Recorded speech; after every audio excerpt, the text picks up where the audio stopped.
ছাত্রদল ও যুবদলের সন্ত্রাসের পরেও শিবিরের উপর ভয়ানক নৃশংস মধ্যযুগীয় বর্বর হামলার পরেও ওপেন হামলার পরেও জামায়াত ইসলামী দায়িত্বশীল রাজনীতি করছে।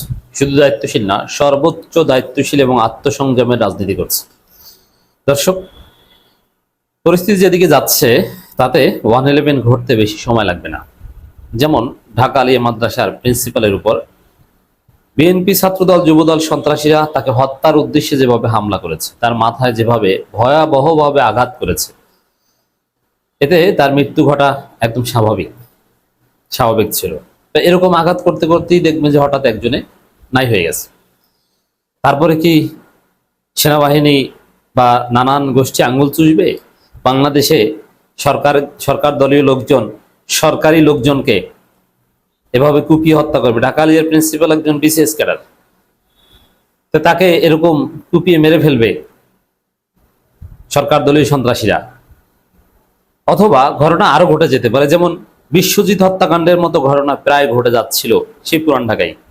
ন্যাশনাল মেডিকেলে ঢুকে রোগীর স্বজনদের, রোগীদের বেধড়ক পিটিয়েছে ছাত্রদল সন্ত্রাসীরা। কত বড়! ওদেরকে যদি সন্ত্রাসী না বলেন তাহলে আপনি অপরাধ করবেন। কারণ যারা মেডিকেলের জরুরি বিভাগে ঢুকে ভয়াবহ হামলা করে তাদেরকে কি বলবেন? সেখানে বিএনপির এক ওয়ার্ড প্রচার সম্পাদককে পিটিয়ে মাথা ফাটিয়ে দেওয়া হয়েছে। কারণ কি? তার দাঁড়িয়ে আছে শিবির সন্দেহ। আপনি চিন্তা করেন, যে বিশ্বজিৎ ছাত্রলীগের কাছ থেকে রক্ষা পায়নি, এরকম আরেক বিশ্বজিতের পরিস্থিতি ঘটতে যাচ্ছিল। তো এই জায়গায় যদি সত্যিকার অর্থেই ঘটনা ঘটে, কোনো একটা লাশ পড়ে, তাহলে ওয়াকার বাহিনী বসে থাকবে বলে মনে হচ্ছে না। তারেকের জন্য লন্ডনে সেফ এক্সিট রেডি করবে। পরিস্থিতি এদিকে যাচ্ছে। এমনিতেই দেশ চালাতে পারছে না, বাজেট সাপোর্টারি লোন নাই, আইএমএফ ঘুরাচ্ছে যে লোন দিব বলে দিচ্ছে না। চীন এমওইউ সাইন করেছে কিন্তু 4 আনা দেয় না। আর চীনের একটা হিসাব বলি, পৃথিবীতে সবচাইতে লোন ডিসবার্সমেন্ট রেট কম হচ্ছে চীনের। মানে তারা বলবে আপনাকে এই যে $2 বিলিয়ন দিব, কিন্তু ঘুরাতে ঘুরাতে আপনাকে $1 বিলিয়ন দিতে কয়েক যুগ পার করে দিবে। আর বেশিরভাগ ক্ষেত্রে যা বলে দেয় না। যেমন ইউনুস চীন সফরে গেছিল, তখন বলেছিল যে $1.9 বিলিয়ন দিব, না $1.8 বিলিয়ন, 4 আনা দিছে। এরকম দিন শেষে তাদের লোন পেতে হলে তাদের বলয়ে যেতে হয়, এত সোজা না। এদিকে খলিলুর রহমান আবার ডোনাল্ড ট্রাম্পকে খুশি করতে উদ্যত হয়ে আছে। এদিকে ভারত উঠে পড়ে লেগেছে, শেখ হাসিনাকে নিয়ে ভারত খেলছে। এই পরিস্থিতিতে বিএনপির ক্ষমতা অত্যন্ত নড়বড়ে। যে কোনো সময় যে কোনো অনাকাঙ্ক্ষিত ঘটনা ঘটে যেতে পারে। এবং আওয়ামী মহল, আওয়ামী সফট পাওয়ার সবসময় তাদেরই অ্যাপয়েন্টেড ওয়াকারুজ্জামানকে উস্কানি দিচ্ছে যে কিছু একটা করেন ইনক্লুসিভ রাজনীতির জন্য। যেহেতু বিএনপি ব্যর্থ, চাঁদাবাজি দমন করতে পারছে না, আইন শৃঙ্খলা পরিস্থিতির উন্নতি ঘটাতে পারছে না, দেশের অর্থনৈতিক ব্যবস্থার উন্নতি ঘটাতে পারছে না, তাহলে এই ধরনের নির্বাচিত সরকার দিয়ে মানুষ আঙ্গুল চুষবে? কি লাভ? আইন শৃঙ্খলা পরিস্থিতির উন্নতি ঘটাতে না পারলে, মানুষের জানমালের নিরাপত্তা না থাকলে, মানুষ হসপিটালে চিকিৎসা নিতে যেয়ে যদি সরকার দলের হাতে মার খেতে হয় বিনা অপরাধে, এবং বিশ্ববিদ্যালয়গুলোতে পড়াশোনার জায়গা, কিন্তু পড়াশোনার পরিবর্তে যদি এরকম নাক ফাটিয়ে, মাথা ফাটিয়ে, চোখ উপড়ে ফেলে, এটা কি কোনো রাজনীতি? এটা কেউ সহ্য করবে না। তখন মানুষ বলবে যে এইসব হাবিজাবি রাজনীতি, ফাজলামি বন্ধ করেন, ওয়াকার টেক ডিসাইসিভ অ্যাকশন। অনেকে কিন্তু এ ধরনের চিন্তা করছে। তো বিএনপির এই সন্ত্রাস না থামলে 111 অনিবার্যভাবে ঘটবে।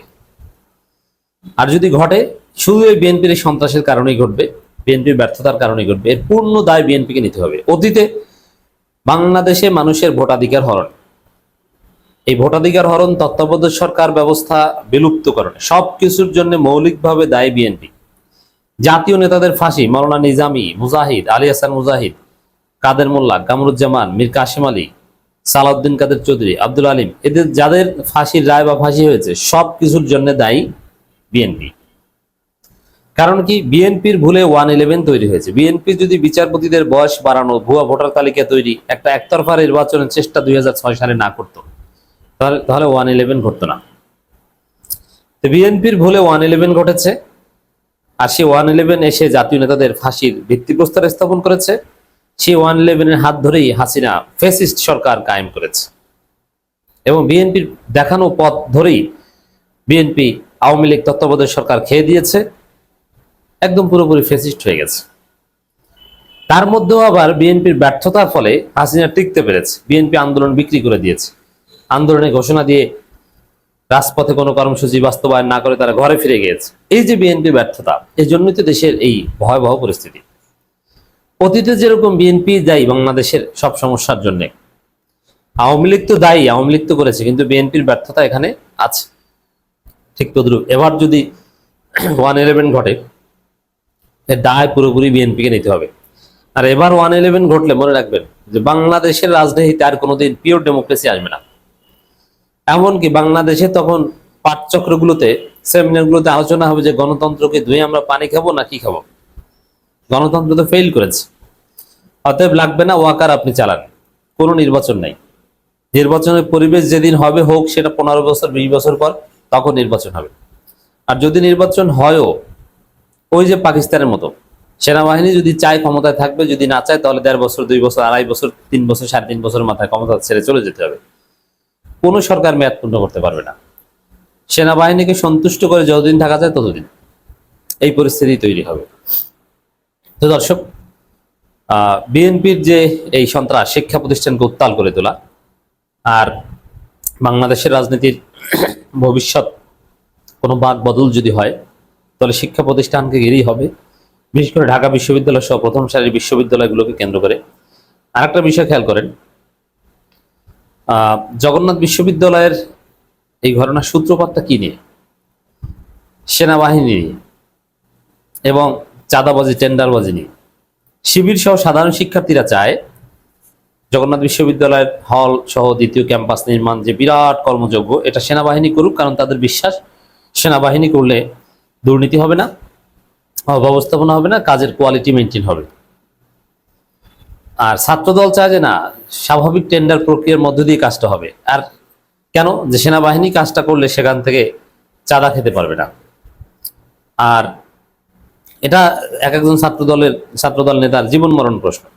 কারণ যদি এই প্রজেক্ট থেকে সামান্য % টাকাও যদি চাঁদা পায়, তাহলে তারা ধনী হয়ে যাবে, তাদের জীবন ওই টাকা দিয়ে চলে যাবে।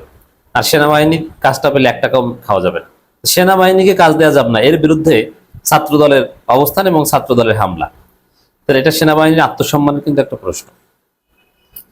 তো এই জায়গায় এই ধরনের ঘটনা লাশ পড়ার পর্যায়ে পড়লে ওয়াকারুজ্জামান কিছু একটা ঘটিয়ে দিতে পারে। এই জায়গায় জামাত যদি একটু উস্কানি দিত, এই রবিউল আলম নয়নদের বিরুদ্ধে যদি জামাত রাজপথে নেমে একদম ভয়াবহ সংঘর্ষের একটা পরিস্থিতি তৈরি করত, তাহলে ওয়াকার সুযোগ পেত। কিন্তু না, জামাত জাস্ট একটা প্রতিবাদ করেছে। দেশের বিভিন্ন ক্যাম্পাস ইসলামী ছাত্র শিবিরের উপর ছাত্রদলের সন্ত্রাসীদের নগ্ন হামলা তীব্র নিন্দা প্রতিবাদ। মিয়া গোলাম পরোয়ার আমিরের জামাত উস্কানিমূলক কোনো কথা বলেননি। রাজপথে লাঠিসোঁটা নিয়ে নামেন নাই শাহিন আহমেদ খানরা, শফিকুল ইসলাম মাসুদ।